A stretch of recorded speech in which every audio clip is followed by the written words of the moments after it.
Okay, Landon, I want to go over this with you again this week because there are a few questions that are slightly different than last week.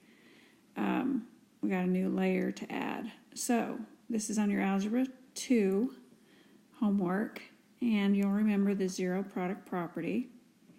Anytime you multiply something by 0, you get 0, and you did really well when we went over these together. And this is just to review because I know you can do these. We know that a -8 and a +8 will make a 0. And 0 here times anything here is going to still be 0. So again, if you want, I want to show you the thought process that we were going through.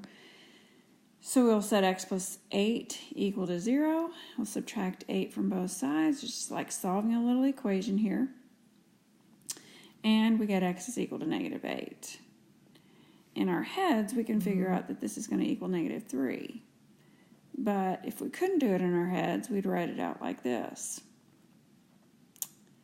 Okay, and so this is just to review this process, and so hopefully this is not a problem for you. Now you will have a few questions that look like this. And here's the issue. Right here. We haven't discussed this kind right here that we can't do in our head. So that's why I am writing these out like this, because sometimes you can't do them in your head. So this one we know is going to equal -8 because we can do it in our head. But this one over here may not be so easy, so we'll still set it equal to 0, and it's just like solving an equation, your favorite thing to do. So start by subtracting 4 from both sides, removing the 4 off the left and pulling it over to the right, and then inversing that 5. And our final answer is -4/5. And so that's how you do those. I got to do one more with you. Again, we can't really do these in our head until you become a little bit more of a pro at it. So you'll set it equal to 0, subtract 4, you're just solving the equation, isolating k, moving everything away from it, and then dividing. Final answer is k is equal to -4/3. The second answer, the one for this one over here, will do the same thing. Set it equal to 0, solve for k. Again, we're moving everything away from this k. The 7 goes first. And then divide by 8. And there's your answer, 7/8. Okay, in this next question, this is a two-step.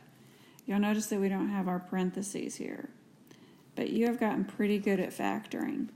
So we're going to factor this. So we'll start out with the end in mind. We want to have these groups right here. And remember that we have to split the b squared into 2 equal parts. So we'll put the b and the b here. That'll give us our b squared. These two numbers here have to multiply out to 6. So I'm going to think of factors of 6 that add up to 7. 1 times 6 adds up to 7 when both of them are positive. So you just throw those into your group. And now we're back at where we were a second ago.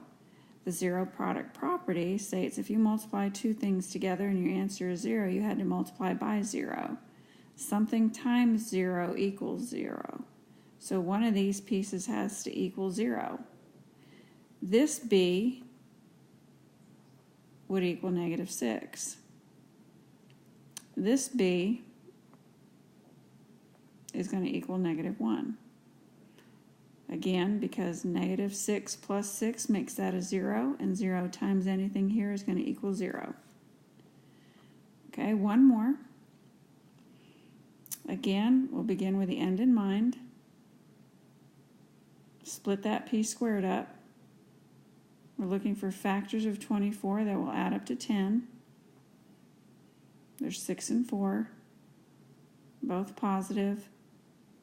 So one of your answers, if I want to make this group a 0, this value has to equal a -6. If I want this group to equal 0, that second value has to equal a -4. Okay, and that's how you do this section. I believe you can do it.